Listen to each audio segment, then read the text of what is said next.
we sometimes find ourselves in a position where we assume we've learned everything we can learn. The one thing that's important to me in the role that I have now as an advisor to dealerships, as a sales trainer, it's super important that the people I work with always understand that it's never me talking at you. It's us talking together. I don't claim to know anything that anybody else doesn't know. All I do is show up every day and do what I love, and I love working with people, teaching people, and now, ironically enough, more than that, I love learning from people.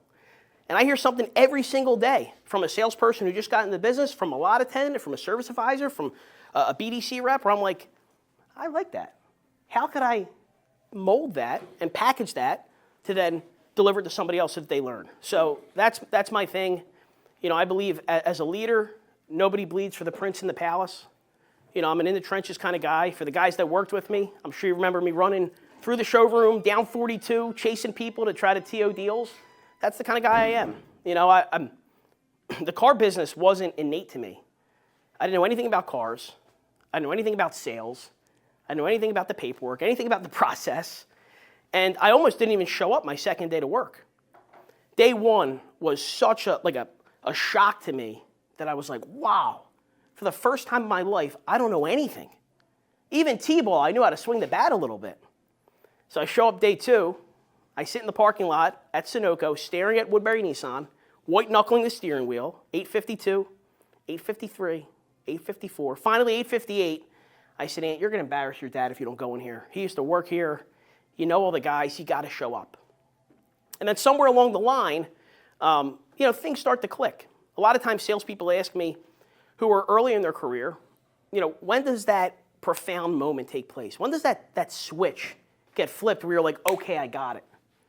Sometimes it happens after a big deal. Sometimes it happens after you're on your feet and you're getting hit with every objection under the sun, and somehow you dig into that brain and find the techniques necessary, the tools necessary to put the deal together. And you're like, holy shit, I got this thing. But other times it's not that. Other times it's just looking back to last month and saying, okay, where I'm at today, look how much further I've come over the last 30 days. Unfortunately, there's a blessing and a curse of being a veteran with experience. We sometimes find ourselves in a position where we assume we've learned everything we can learn, where we're not really taking a step back and looking to see, can I quantify my growth as a salesperson month over month? Like, could I sit down and honestly write down one area of my game that I improved upon? And I feel like that's an opportunity for all of us. It's an opportunity for me. The salespeople that I'm hiring today are much different than the salespeople that I was working with 10 years ago. And it changes every single day.